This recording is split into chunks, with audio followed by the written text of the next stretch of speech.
Selamat pagi Bapak Ibu sekalian. Saya senang sekali bertemu dengan Bapak Ibu semua di kesempatan ini, terutama anak-anak muda dan tokoh perempuan, anak-anak semua yang hadir, bahwa ini adalah kesempatan yang baik untuk kita bersilaturahmi, di mana menjelang perayaan Natal dan Tahun Baru kita semua boleh bertemu. Kita semua sebagai satu keluarga bersilaturahmi untuk saling meneguhkan dan saling menguatkan agar kita semua boleh hidup dalam kerangka negara Republik Indonesia ini secara damai.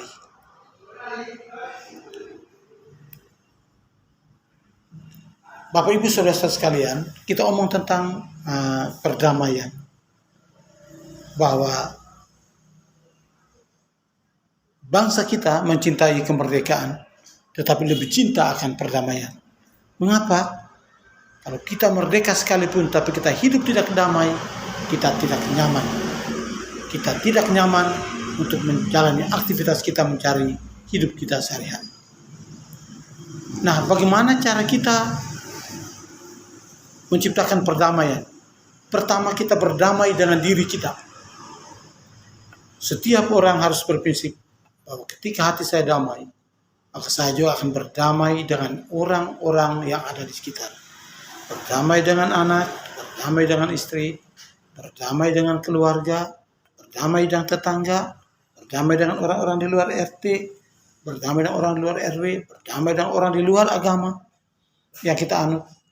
Maka dengan demikian, maka secara keseluruhan kita akan membentuk suatu kultur hidup yang penuh dengan damai. Hal yang paling penting dalam menciptakan perdamaian juga adalah bagaimana kita saling menghormati dan kita saling menghargai. Kalau saya lihat di Kabupaten Lembata, di daerah kita ini, khususnya di Provinsi NTT, itu kita punya semangat toleransi yang luar biasa. Kalau di media sosial itu mereka katakan bahwa Provinsi NTT itu juga merupakan barometer perdamaian, toleransi di Indonesia. Dan itu kenapa? Toleransi yang terbentuk dalam lingkup yang besar, satu provinsi dan satu negara, terbentuk dari semangat untuk bertoleransi dari hati, dari keluarga, dari suatu wilayah kecil, akhirnya berkembang menjadi satu bangsa yang besar. Pak Mama dan adik-adik sekalian, pada kesempatan ini saya mengimbau kepada kita untuk selalu mendengarkan arahan dan selalu menghargai para pemuka-pemuka masyarakat dan agama kita yang selalu cenderung yang selalu menonjolkan nilai-nilai hidup toleransi yang ada di dalam masyarakat kita. Satu saat adik-adik yang sekarang masih kecil harus menjadi tokoh yang besar untuk menciptakan persaudaraan di dalam kehidupan kita sehari-hari. Cara-cara sederhana untuk mewujudkan toleransi itu, ketika orang berpuasa, kita menghormati dengan tidak makan minum di situ. Ketika orang sedang beribadat di gereja, kita lewat tidak boleh membunyikan klakson. Ketika orang lagi beribadah, kita menghargai. Dan itu adalah hal yang biasa dalam kehidupan kita. Maka saya sebagai pegawai negeri sipil memotivasi kita semua untuk hidup berdampingan secara damai dalam negara Republik Indonesia yang kita cintai bersama ini. Hidup warga, damai wargaku, damai juga negeriku. Selamat sore Bapak Mama sekalian dan adik-adik yang saya kasihi. Kita bersyukur bahwa kita bertemu kembali dalam kesempatan ini. Saya boleh memberikan sedikit penegasan tentang korupsi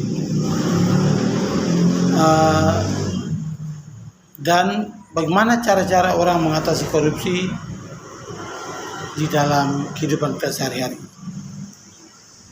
Pertama-tama saya ucapkan kita bersyukur kepada Tuhan karena kita semua sehat walafiat Tuhan sungguh baik sehingga kita semua boleh bertemu dalam ridho Allah Subhanahu wa Ta'ala.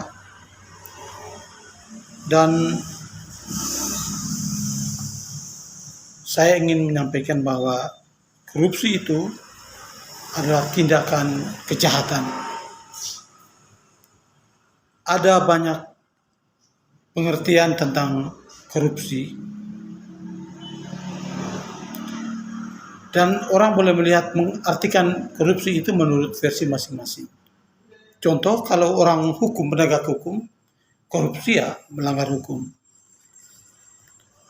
Kalau orang itu pengurus agama, dia bilang korupsi itu orang yang tidak beragama. Kalau yang melihat koruptor itu orang petani, mungkin mereka bilang itu kejahatan, orang jahat. Kalau secara sederhana, orang hanya mengatakan korupsi itu adalah merugikan keuangan negara, melakukan tindakan kejahatan, memperoleh keuntungan pribadi dan merugikan keuangan negara. Sederhananya seperti itu. Ada seorang ahli,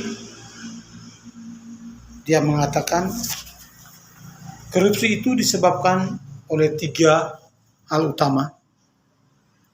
Yang pertama adalah kesempatan.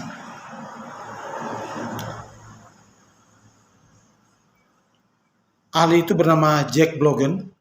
Dia mengatakan penyebab korupsi pertama adalah kesempatan.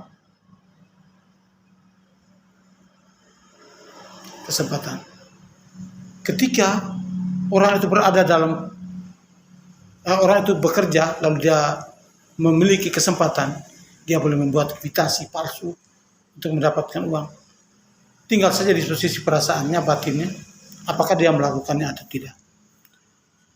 Contoh, bisa saja orang akan berkesempatan untuk melakukan korupsi ketika dia menjadi bendahara, umpamanya.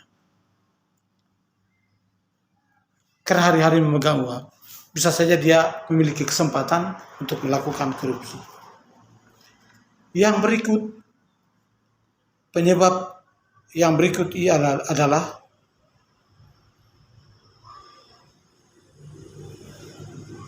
keserakahan. Dan itu menjadi penyebab utama. Orang itu serakah, punya sifat yang tamak terhadap harta kekayaan, sehingga tidak mempertimbangkan aspek moralnya. Dia hanya berpikir untuk memperkaya dirinya, serakah. Tetapi yang ketiga, ada yang juga melakukan korupsi karena needs atau kebutuhan. Kalau bilang kebutuhan, itu orang itu melakukan korupsi karena dia butuh punya rumah di Bali, punya rumah di ibu kota provinsi NTT, umpamanya di Kupang, ingin punya rumah di seluruh kabupaten. Dia membutuhkan rumah ketika dia sampai, padahalnya kalau kebutuhan dasarnya 1 rumah cukup. Nah, dari semuanya itu Bapak Mama, kantor kami, dinas kami saat ini melakukan langkah-langkah konkret untuk menghindari terjadinya korupsi adalah melalui transparansi anggaran. Bagaimana cara mewujudkan transparansi anggaran? Semua unit kerja dalam rapat sudah dipaparkan, kamu ini untuk bekerja. Uang yang kamu kelola ini silakan dipakai, dipertanggungjawabkan. Lalu secara transparan dibuatkan, kalau itu sebuah perjalanan dinas umpamanya, dinas kami melakukan pembagian secara merata untuk semua orang yang ada di dalam dinas menikmati perjalanan dinas, walaupun cuma Rp50.000 sekali jalan.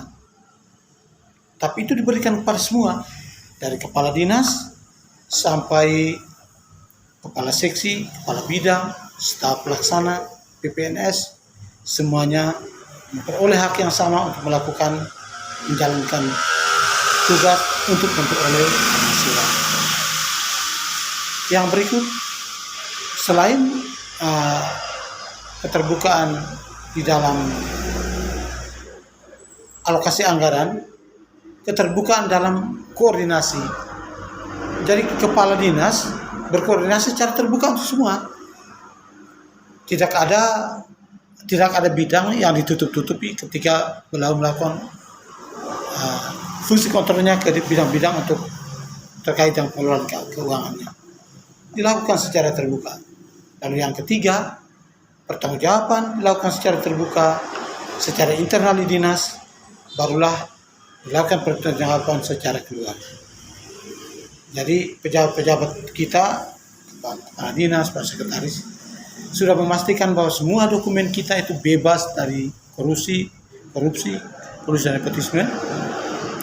Barulah dokumen itu dipertanggungjawabkan oleh kita kepada dinas terkait. Selamat sore Bapak Mama dan kakak adik sekalian yang hadir pada kesempatan ini. Perkenalkan, saya nama Marcelus Molan dari Dinas Komunikasi dan Informatika Kabupaten Lembata. Saat ini saya juga menjadi peserta ACC, di mana saya mengikuti ujian kompetensi untuk kami ASN di Kabupaten Lembata. Dan pada kesempatan ini saya mempunyai tugas untuk boleh menyampaikan penjelasan kepada Bapak Mama sekalian terkait dengan pelayanan kami kepada masyarakat umum. Pertama-tama kita bersyukur kepada Tuhan karena kita semua sehat walafiat sehingga kita semua masih bisa bertemu pada sore hari ini. Pertama-tama, apa itu tugas pelayanan pemerintah kepada masyarakat? Tugas pelayanan pemerintah kepada masyarakat adalah tugas-tugas atau fungsi-fungsi yang dijalankan oleh pemerintah dalam melayani kebutuhan masyarakat secara umum. Jadi kebutuhan yang bersifat umum.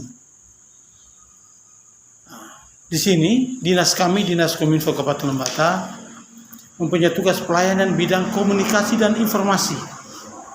Di bidang komunikasi dan informasi.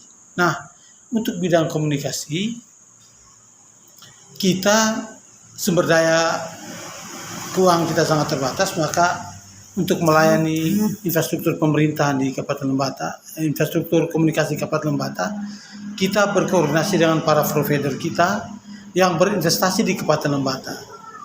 Kita tahu para provider kita itu jasa telekomunikasi yang berinvestasi Kabupaten Lembata itu ada telekomunikasi Telkomsel, PT Telkomsel, ada XL dan Indosat.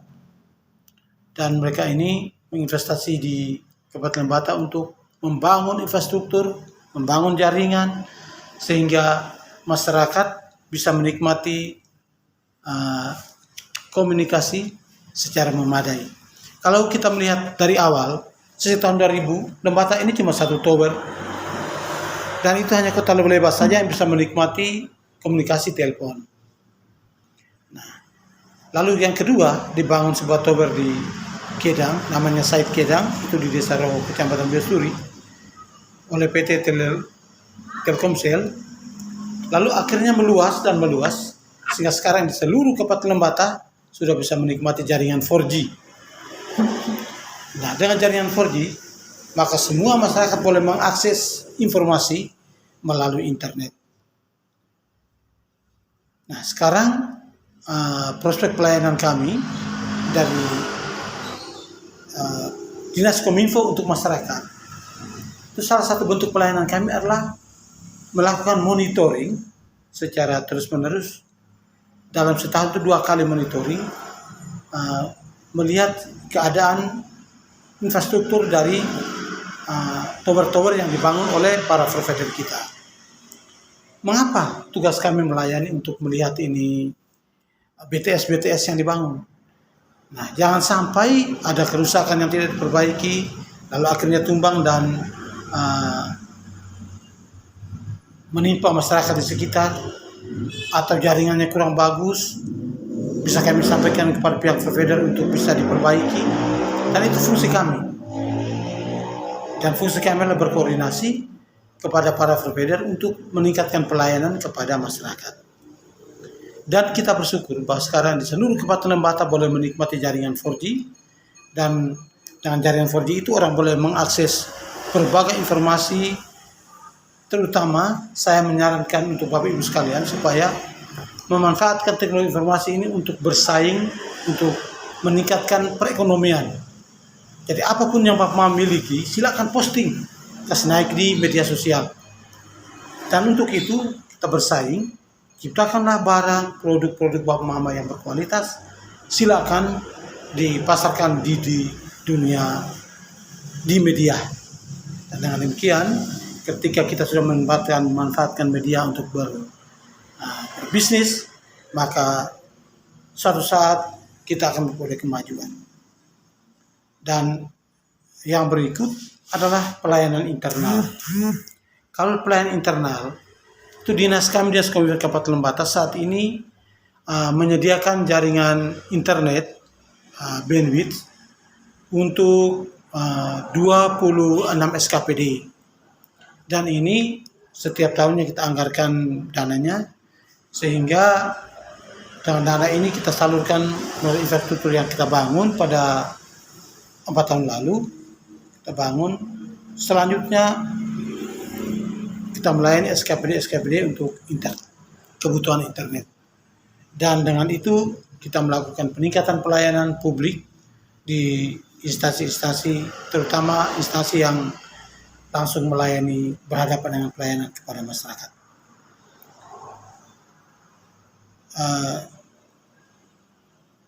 Yang terakhir saya ingin menyampaikan kepada Bapak Mama sekalian bahwa memasuki dunia teknologi informasi itu berkembang setiap saat. Untuk itu siapapun kita harus mampu memanfaatkan teknologi informasi itu sebesar-besarnya untuk kemakmuran rakyat. Dan tidak lupa saja mengimbau supaya hindari informasi-informasi yang menyesatkan, informasi-informasi yang merusak tatanan sosial kemasyarakatan kita. Hindari hoaks, pornografi, dan penjudian online. Demikian saja Bapak Ibu, atas perhatian saya ucapkan terima kasih. Wassalamualaikum warahmatullahi wabarakatuh. Selamat sore, salam sejahtera untuk kita semua.